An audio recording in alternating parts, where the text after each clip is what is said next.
이게 정말 전형적인 연쇄살인범 체포네. 인간인도 와. 흰색 RV.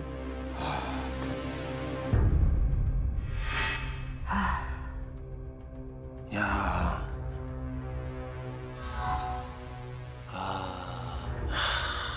진짜 잔인한 놈이다.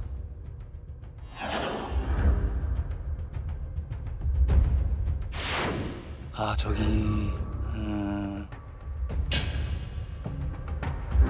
어떻게 사람을 저렇게 그냥 쓰레기 버리듯이 길거리에 저렇게. 죄의 무기징역을 선고받았습니다.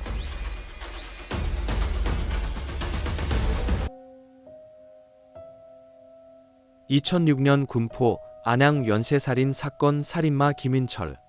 2006년 5월부터 7월까지 46일간 경기도 군포시 안양시에서 1980년생 남성 김윤철 당시 25세에 의해 여성 3명이 납치, 강간, 살해된 사건이다. 김윤철은 2007년 6월 대법원에서 무기징역이 확정되어 헌재도 복역 중이다. 자신의 소렌토 승용차로 여성들을 유인해 살해하는 수법을 썼으며 강호순과 유사한 범죄 행각 양상을 보였다. 다른 연쇄살인범과는 다르게 특정 동기를 지닌 저학력, 저소득층의 전과자가 아닌 평범한 회사원으로 밝혀져 당시 사회에 큰 충격을 안겨줬다. 연쇄살인마 김윤철 간략한 사건 개요. 이름 김윤철 당시 25세 평범한 회사원. 범행 시기 2006년 5에서 7월. 범행 대상 여성 3명 살해 후 시신 유기. 주요 특징 손잡이가 짧은 해머 약 4kg, 유협용 제크나이프, 칼날 길이 약 15cm 등을 특별 제작하여 사용. 전과 없는 평범한 회사원. 경제적 동기 없음. 범죄 특성 단기간 집중적 연쇄살인. 살인 자체에서 쾌감을 느끼고 피해자를 복종시키는 것에 대한 권력 추구형 연쇄살인으로 분석됨. 재판 결과 무기징역 선고. 1차 사건 2006년 5월 15일 김윤철은 자신의 승용차로 범행 대상을 물색하던 중 많지 않은 채 횡단보도에 서 있던 윤씨, 여성 당시 22세를 보고 범행을 결심했다. 이날 밤 11시 50분경 김윤철은 안양시 안양 팔동에서 모처럼 친구와 늦게까지 술자리를 함께한 뒤 집으로 돌아가던 길이었던 회사원 윤 모 씨를 자신의 차에 태웠다. 윤 씨는 같은 방향이라는 얘기에 차에 올랐으나 김윤철은 윤 씨의 집과는 다른 방향으로 차를 몰았고 이에 윤 씨가 항의하자 그는 돌변해 윤 씨를 흉기로 위협한 뒤 그녀를 성폭행했다. 이후 공포로 떨고 있는 윤 씨의 신용카드를 빼앗고 비밀번호를 알아낸 뒤 자신의 얼굴을 본 윤 씨가 신고할 것을 우려해 살해를 결심했다. 김윤철은 소리를 지르면서 반항하는 윤 씨의 입에 팬티를 물린 뒤 평소 차에 싣고 다니던 나일론 끈으로 손발을 결박하고 포장용 테이프로 윤 씨의 얼굴을 수십 차례 감아 질식사시켰다. 경찰의 질문에 살인마는 처음엔 강간이나 한 번 하려고 했지 처음부터 죽일 생각은 없었다고 말했다고 한다. 납치부터 살해까지는 불과 2시간도 걸리지 않았다. 윤 씨를 살해한 뒤 그는 군포 시내를 1시간 이상 돌아다니며 사체 유기 장소를 물색했고 금종약 뒤락과 도로의 담틈을 발견해 이곳의 사체를 유기했다. 이후 그는 며칠 뒤 이곳을 다시 찾아 사체 훼손을 목적으로 불을 질렀다. 김윤철은 윤 씨를 살해, 유기한 지 이틀째인 5월 17일 저녁 윤 씨의 신용카드로 13차례에 걸쳐 현금 284만 원을 인출했다. 그는 284만 원 중 100만 원은 여자친구에게 주고 70만 원을 차량 할부금으로 사용했다. 여자친구는 상견례까지 했으며 결혼을 앞두고 있던 사이였다고 한다. 윤 씨는 실종된 지 닷새 만인 5월 20일 새벽 2시 30분께 군포 금종역 인근 전철 방호벽 앞에서 불에 탄 채로 발견됐다.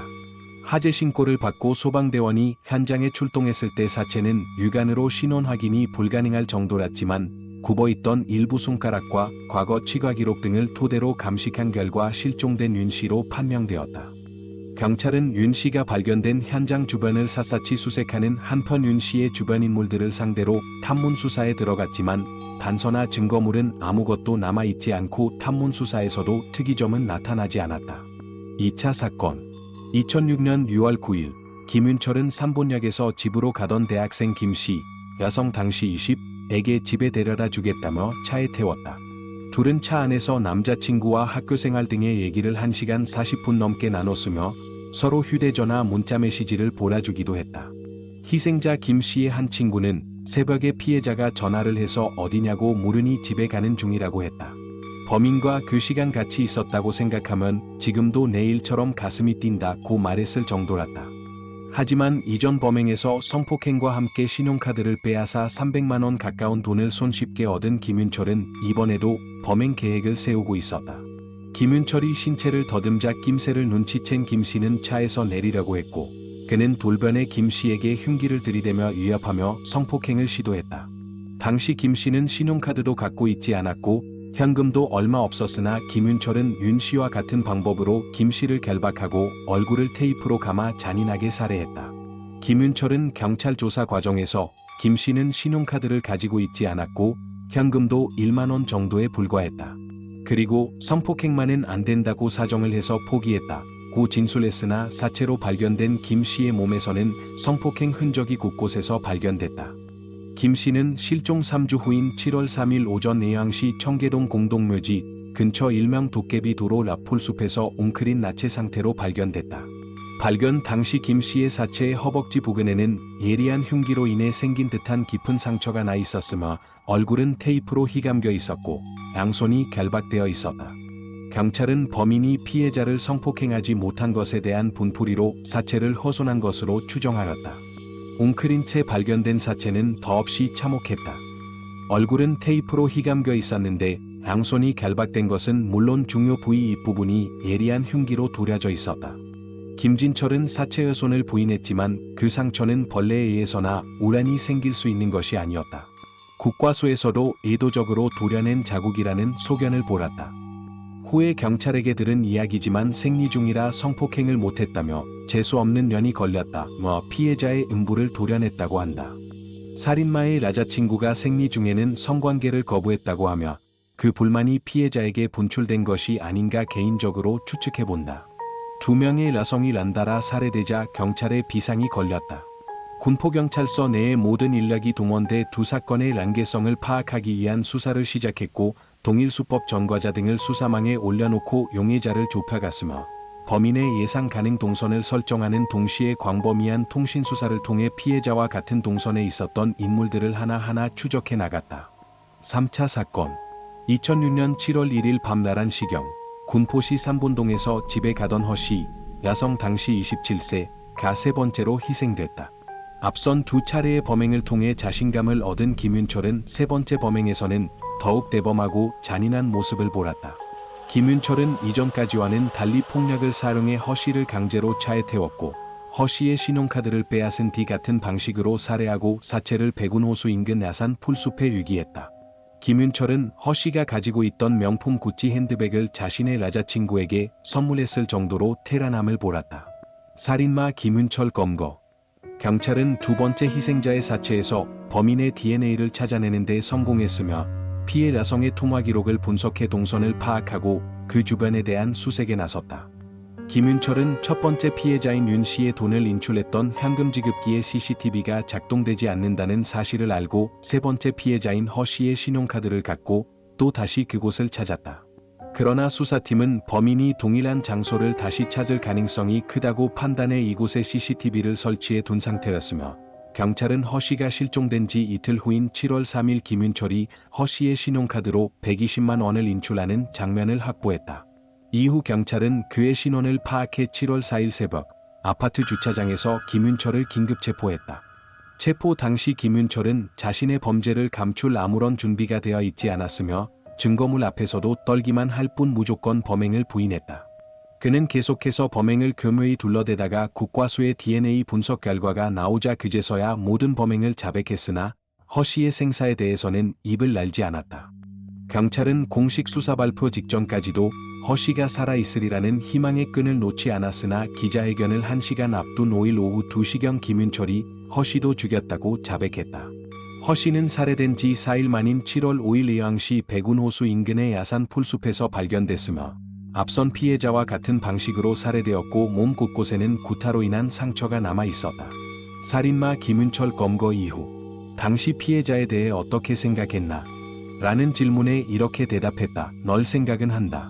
그런데 보내주면 후환이 있지 않겠나? 미안하다. 이게 더 잔인한 거 아닙니까? 미안하다는 생각 들고 나 자신의 피해만 생각한 것 같습니다. 여자친구, 회사, 친구들이 알면 나에게 큰 피해가 올 것 같아서. 김윤철은 전과라고는 고작 청소년기의 도로교통법 위반으로 벌금 20만 원을 받은 것이 전부였으며 컴퓨터 부품 회사의 영업사원으로 근무해온 평범한 회사원인 것으로 밝혀져 주변 사람들의 충격이 컸다. 그는 범행을 저지르는 중에도 회사에 꼬박꼬박 출근해 정상적인 생활을 이어갔다. 그의 자택을 수색한 결과 수십 건의 포르노 동영상이 발견됐으며 야성을 테이프로 결박하거나 강압적으로 성행위를 갖는 장면, 야성이 고통스러워하는 가운데 실제로 강간하는 장면 등이 다수 포함되어 있었다. 그는 어릴 때부터 어머니가 형만 편애한다는 피해의식에 사로잡혀 있었으며 야성에 대한 구체적인 증오심을 드러내진 않았지만 범행의 잔혹성으로 볼 때 내면에 일종의 분노가 잠재되어 있었던 것으로 추정된다. 그는 카드빚이 1,000만 원 정도 있어서 그것을 해결하기 위해 범행을 저질렀다고 주장했지만 그는 월급 150만 원 가량의 연봉 2,800만 원 가량의 봉급을 받았으며 가정 형편도 범행을 저지르지 않고는 생활할 수 없을 정도로 쪼들리는 상황도 아니었다. 문제는 범행 수개월 전 아버지 명의로 구입한 차량이었다.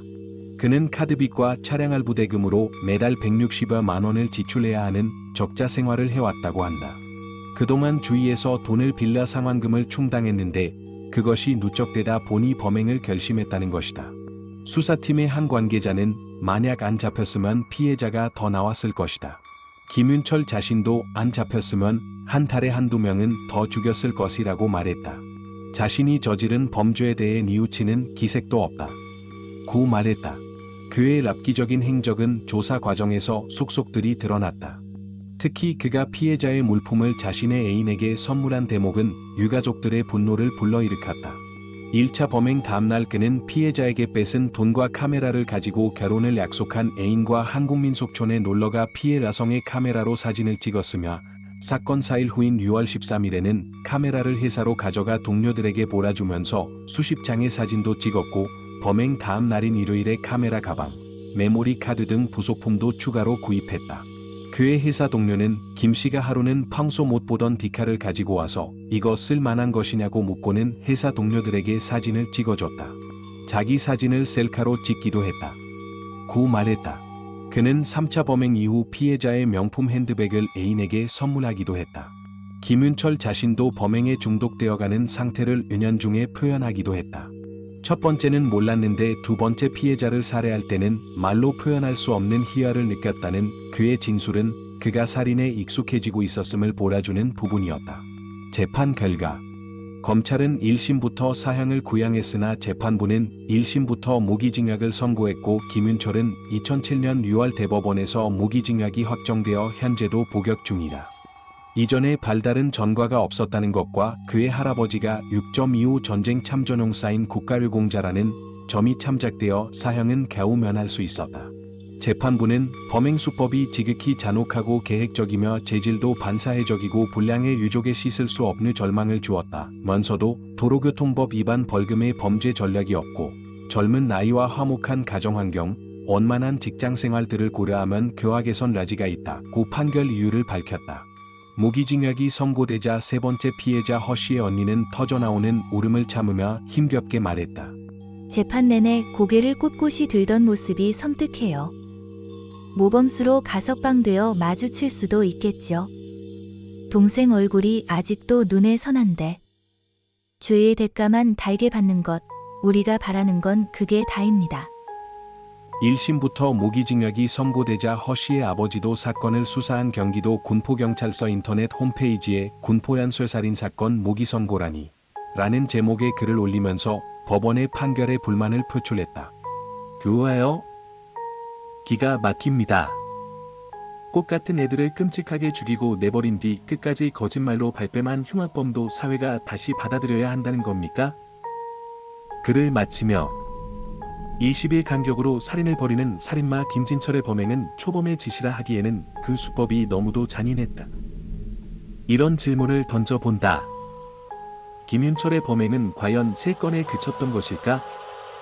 체포 이후 이어지는 수사 과정에서 그는 이렇게 말했다. 안 잡혔으면 한 달에 한두 명은 더 죽였을 건데